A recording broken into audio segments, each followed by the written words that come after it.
পশ্চিমবঙ্গের নথি নিয়েও এবার নতুন নির্দেশ অর্থাৎ নতুন গাইডলাইন জাতীয় নির্বাচন কমিশনের। বাংলার বাড়ির জন্য অর্থ সাহায্যের নথি গ্রহণযোগ্য নয়, নির্দেশ জাতীয় নির্বাচন কমিশনের। এসআইআর এ সরকার প্রদত্ত জমি বা বাড়ির জন্য বরাদ্দ সার্টিফিকেট গণ্য করা হবে। প্রধানমন্ত্রী আবাস যোজনা, ইন্দিরা আবাস যোজনা প্রকল্পের ক্ষেত্রেও প্রযোজ্য একই নির্দেশিকা। আধিকারিকদের কঠোরভাবে মানতে হবে নিয়ম, স্পষ্ট নির্দেশ দিয়েছে কমিশন। সিইও দপ্তরের প্রশ্নের উত্তরে এই নির্দেশ জাতীয় নির্বাচন কমিশনের। This document by itself is not sufficient for that thing as the SIR document. You have 13 documents আছে ওর মধ্যে this is not the only document which can be eligible. SIR এ অনিয়ম, কর্তব্যে গাফিলতির অভিযোগ রয়েছে এই 7 জন এইআরওর বিরুদ্ধে। একেবারে তাদের সরাসরি চাকরি থেকেই সাসপেন্ড করলো জাতীয় নির্বাচন কমিশন। নির্বাচন কমিশন সূত্রে আর কি তথ্য রয়েছে আমরা জানবো, তবে জানিয়ে রাখি আপনাদের যে 13 রাজ্যে এসআইআর এই প্রথম সরাসরি সরকারি আধিকারিকদের সাসপেন্ড করা হলো। আমি চলে যাবো আমাদের প্রতিনিধি রুমা পালের কাছে। রুমা,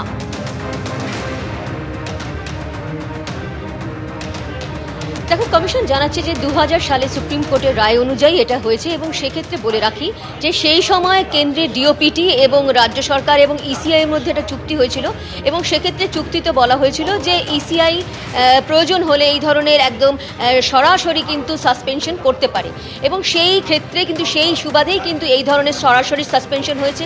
এবং যেহেতু এসআইআর প্রক্রিয়া চলছে বেশ কয়েকটি রাজ্যে এবং সেক্ষেত্রে সরাসরি যে সাসপেনশন সেটা কিন্তু এই রাজ্যেই হলে বলে মনে করা হচ্ছে। কারণ এর আগে দেখা গেছে যে অন্য রাজ্যের ক্ষেত্রে, যেমন বিহারের কথা যদি উল্লেখ করা হয়, বিহারের ক্ষেত্রে দেখা গেছে যদি কোনো সাসপেনশনের বিষয় এসেছে সেক্ষেত্রে কিন্তু রাজ্য সরকার করেছে, কিন্তু এখানে দেখা যাচ্ছে কোনো ব্যবস্থা গ্রহণের ক্ষেত্রে যেহেতু নির্বাচন কমিশন এবং রাজ্য সরকারের মধ্যে একটা সংঘাত তৈরি হয় বা চাপানুতর চলে, সেক্ষেত্রে দেখা যাচ্ছে যে এই 7 যে এই আরও আধিকারিক রয়েছে তাদেরকে থেকে চাকরি থেকে কিন্তু সাসপেন্ড করলো নির্বাচন কমিশন। এবং সবথেকে বড় কথা, এই যে সাসপেনশন কিভাবে উঠতে পারে, কমিশন জানাচ্ছে যে রাজ্য সরকার চাইলে কমিশনের একদম নির্বাচন কমিশনের সঙ্গে তারা কথা বলতে পারবেন। নির্বাচন কমিশন অবশ্যই যদি মনে করে, তাদের রিপোর্টে যদি সন্তুষ্ট হয় এবং সেক্ষেত্রে নির্বাচন কমিশনে যদি পারমিশন থাকে তাহলেই কিন্তু এই সাসপেনশন উঠবে।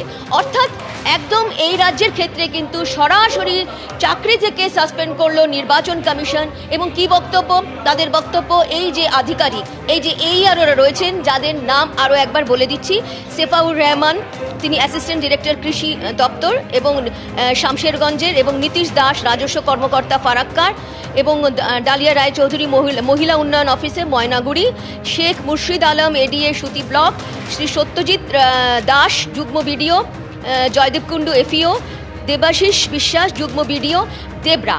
অর্থাৎ এদের বিরুদ্ধে অভিযোগ কী ছিল? যে তারা ক্ষমতার অপব্যবহার করেছেন এবং কর্তব্যে গাফিলতি করেছেন। কি কর্তব্যে গাফিলতি করেছেন? দেখা গেছে যে যে যে তথ্য আপলোড করা হয়েছে সেটা কিন্তু সঠিক নয় এবং অনেক জায়গায় কিন্তু অসঙ্গতি রয়েছে। এবং কমিশন এরকমও জানাচ্ছে যে মাইক্রো অবজারভাররা তখন ছিলেন, মাইক্রো অবজারভাররাও কিন্তু তারা তাদের বলেছেন যে এই ধরনের যে নথিভুক্ত করা হচ্ছে সেটা কিন্তু ঠিক নয়। সেক্ষেত্রে মাইক্রো অবজারভারদের কিন্তু কথা শোনা হয়নি এবং এই 7 জন এইআরও তারা কিন্তু যে ক্ষমতা পেয়েছিলেন সেটা কিন্তু ইআরওর সমতুল। সেই কারণে এই 7 জন এইআরও তারা যে তথ্য আপলোড করেছেন এবং সেক্ষেত্রে দেখা যাচ্ছে অসঙ্গতি রয়েছে, কর্তব্যে গাফিলতি রয়েছে, ক্ষমতার অপব্যবহার রয়েছে। সেই কারণেই কিন্তু এই 7 জনকে সাসপেন্ড করা হলো এবং অবশ্যই মুখ্য সচিবের কাছে যে কালকেই চিঠি এসেছে এদের বিরুদ্ধে ডিসিপ্লিনারি অ্যাকশন নেওয়া। একদম রুমা, তুমি আমাদের সঙ্গে থাকো। এই মর্মে ইতিমধ্যেই কিন্তু মুখ্য সচিবকে চিঠিও দেওয়া হয়েছে জাতীয় নির্বাচন কমিশনের তরফে। কর্তব্যে গাফিলতি, যে ক্ষমতার তার অপব্যবহার একাধিক অভিযোগ রয়েছে। তবে এই সাসপেনশন কিভাবে উঠতে পারে, সেক্ষেত্রে যদি রাজ্য সরকার চায় তাহলে নির্বাচন কমিশনের কাছে আবেদন করতে পারে। যে রিপোর্ট দেওয়া হবে নির্বাচন কমিশন তা খতিয়ে দেখার পর চাইলে সাসপেনশন প্রত্যাহার করে নেওয়া যেতে পারে। আর এক্ষেত্রে মুখ্য নির্বাচনী আধিকারিক অর্থাৎ এইআরওদের ভূমিকা নিয়ে মুখ্য নির্বাচনী আধিকারিক মনোজ কুমার আগরওয়াল কি বলেছেন রাখবো আপনাদের।